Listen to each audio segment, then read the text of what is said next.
Hi guys, welcome back to my channel. Hope you guys are doing good. So today we'll be learning how to make this ruffle turtleneck dress with this gigot sleeve. It has a sleeve, a double sleeve. I'll show you how you can make that. So this is it. I'm using 3 years of stretchy fabric for this. Please, if you are using a stretchy fabric, which I advise you should use a stretchy fabric. So I was checking to see the part that is stretchy. So after getting the stretchy part, then I took the measurements. Here I'm cutting the down part first. That is the skirt part of the dress. It has a half length. For you to get the half or the skirt part, you just have to minus your underbust. Your underbust minus plus 2 inches. That should be your half length. So I got her half length. I minus her half length to get her skirts, which is 40. Then after that, I placed to get her waist. I use her waist location. I used 7 inches for her waist location. This person is not really tall and she's super slim, like she's very small, she's on the small size. And this is a stretchy material. I said I will use the stretchy part because I'm not going to be adding any allowance to this. I didn't add any allowance to this. Like after getting her waist measurements, I just did her this thing. I ended up not using those allowance. I had to minus those allowance that I added. So this is just it. I got her hip measurement, her waist and all that. So that is it. After getting her hip measurement, whatever you have, you take it down to your hemming line. Then I took it down and minus 1 inch, just the normal way you cut your pencil skirt. That is just it. But I didn't add any allowance to this, no sewing allowance. I had to even minus 1 inch when I was joining it. So this is what you have now. Cutting the back part, I had to remove 1 inch for the zipper allowance, and every other thing is just equal. Every other thing is just the same. I didn't add any dart to this. It's stretchy, it will lap very well, so there's no need for the dart. Then you notch your zipper allowance. That was what I did. Then you slit open your buttonhole. So the next thing is to cut the sleeve parts. First thing, you have to cut your pencil part, but I just said let me cut the flap part first. So you just fold your fabric this way, then you fold it again in a bias form. So this is a single flap, not a double flap. So first you get your radius. I used for the sleeve, uh I went down by 4 inches. I used 4 inches as her radius. Then I got the sleeve length, which is 14. Like for the circle, I used 14 inches. The length of the circle is 14 inches. Then 3 inches of wideness it will go. So that was what I did here. So this is it when you open it up. So you fold it again to cut the second sleeve. You have two of this for the sleeve. So 3 years of fabric should be, yeah. The first flay I did for the ruche, for the ruffle part wasn't really, didn't give me what I wanted, so I had to recut it. That's why I ran shortage of material. But 3 years should be enough for this. So you place it to cut exactly the same thing. The radius is I use 3 inches. Then the length of the flare is 14 inches. You can extend yours, like if you want yours to be longer than this, you can do it, which I know that 14 inches is a perfect length. So this is it for the sleeve. This is the sleeve that we are cutting. It will have two sleeve, the pencil part and the flare part. So here is the flare part of the sleeve. So you open it up and this is what you will have when you open it up. Keep it aside and cut the ruffle part that is the part you attach to your gown. So you fold it. We are going to cut a double flare for this. You fold it, then you fold it again. You don't have to check for the stretchy part for this. So I used 3 inches radius, 3 inches. I went down by 3 inches. I measured it down. Then for the length, you can determine how long you want yours to be. I used 8 inches length. I used 8 inches length. The radius I went down by 3 inches or 4 inches. Depends on how wide you want yours to be. Then you cover it very well. Then you check the length that you want. I used 8 inches length, which is okay, or you can make yours longer than 8 inches. So you just draw your perfect circle, and that's just it. You cut it out. This is the part that I'll be attaching, the ruffle part that I'll be attaching to the skirt. You open one side, please, not the two sides, just open one side. I know this will not be enough, so you have to double it. Maybe if it depends on your length, or if you want to pleat on it, you just have to double it, or you just man, like me, I was just trying to manage what I have. um so I didn't really double it. I just added a little thing to it. So the next thing is to cut the sleeve part. Use the part that is stretchy. This way you don't have to waste your fabric. Use the stretchy part. I got the sleeve length, which is 24 inches, 23. Then I added 1 inch for the sewing allowance. Then there I went down by 3.5 inches. Then I drew my S curve. I drew my curve like the your normal sleeve curve. Here, as I was still trying to redo, because this person is very very slim. She's very slim, so I measured what I have. That is her armhole. Remember that I didn't even add any allowance to this.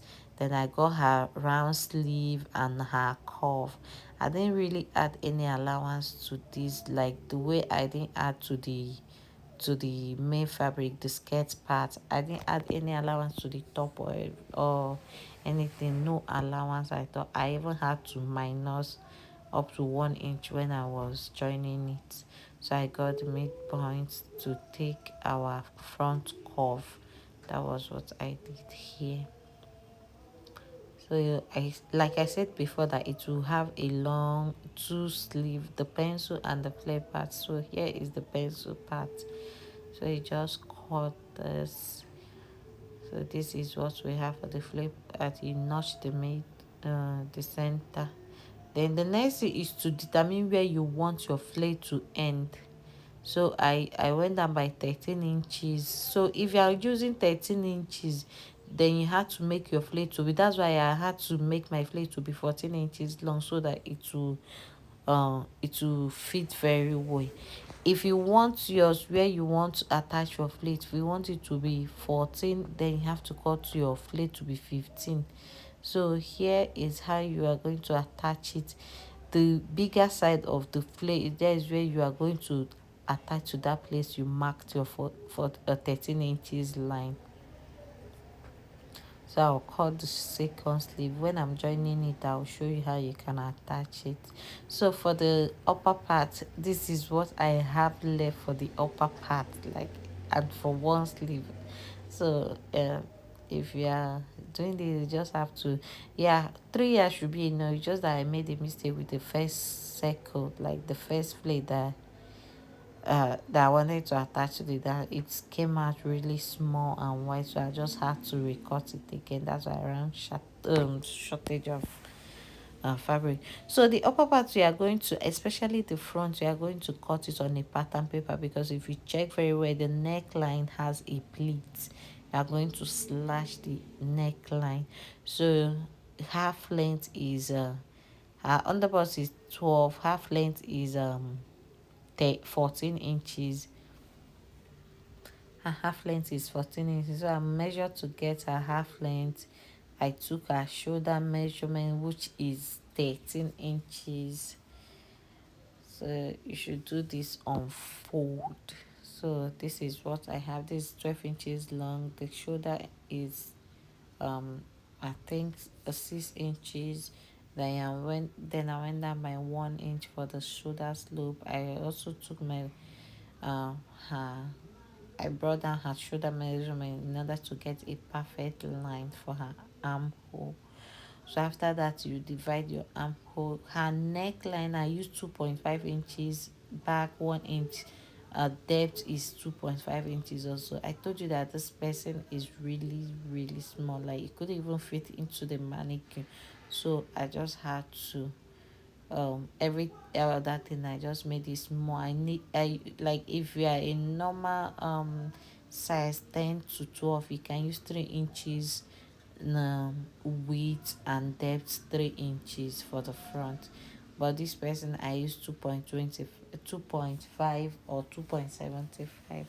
Then I took her waist measurement. Remember that I didn't add any that to this, and I didn't add any allowance. I connected her shoulder slope. This is what I have for this. So I was going to use the front to cut the back before cutting the front neckline. So there was no fabric left, but I don't know how I could even manage to cut this. And you must use as your down part is stretchy, so as your front upper part. Like if your down part is stretchy, your upper part should be stretchy too, so that you not have um so that it doesn't look somehow, or when you are joining it, you notice that one part is longer than the other part. So when you are using a stretchy fabric, the upper part and the down part, both sides should be stretchy and all that. So I was just like, oh, this would not be enough, let me just recut the back part on a pattern paper, then cut the front before cutting the back. I can join something to the back, but the front should be okay. So I ended up using cutting it on a pattern paper, the back part on a pattern paper first before cutting it on the main fabric, because I wanted to cut the front first. So I brought back my pattern paper. The pattern paper that I'm using is not really pattern. I'm using a paper stay. It's very light. Like you will need it for this to add to the flare, or to add to the to the turtleneck, the neck part. So here is the back part. I added my zipper allowance. Then this is it. You just have to have two pieces for the back. Now I can now cut my front neckline and my armhole. The next thing is to open it up and slash your neckline. I gave 2 inches space for my slash. Then you can measure your neck with your neck to know what you have. I have a total of 7.5. So I didn't really measure, but it should be like 2 inches space. So you can slash it. You can slash it to up to the place you'll be able to open it a bit. So this is it. I slashed it into 4. You just have to, it depends on how much you want to gather. So I had to open the back to use one part to cut the to slit on the paper. So so I had to bring another paper, place it on a fresh pattern paper to trace it out, to slit it open very well. So I just had like 1 inches of 1.5 inches allowed space.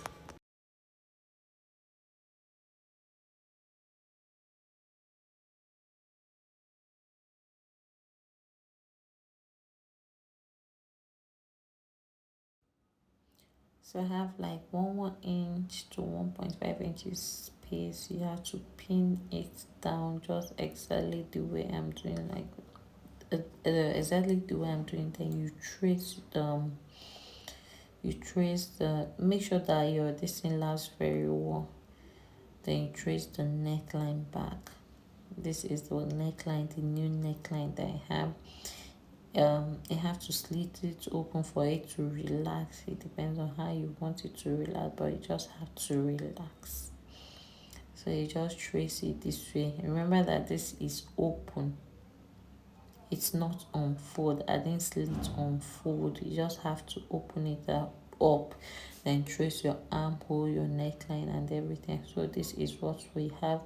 So when you want to cut it on your fabric, you have to place it on fold again to cut on your fabric. But this is what we have, the new neckline. So here I'm going to cut it, and I'm looking for the stretchy part. I'm not going to add any allowance to this. Just place and cut whatever you have, just place and cut it.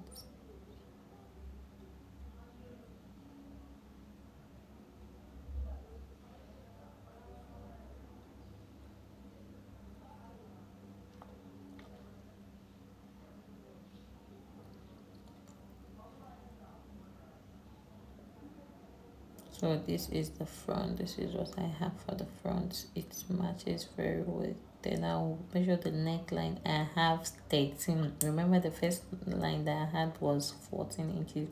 So this way you are going to gather the front. You can pleat or gather, but it's better you gather. So this is what I have left for the pack, which will not be enough. I just had to go, I just had to like cut it on camera, but just this is your back. Sorry, this is your back. Cut your zipper allowance, and you must use the stretchy part. I just had to cut it one. I didn't really cut it on fold again. I just had to cut one piece, then use the other piece. So this is the cutting part. I will have to make another video on how you can join it because this video is already too long. Thank you. Make sure you like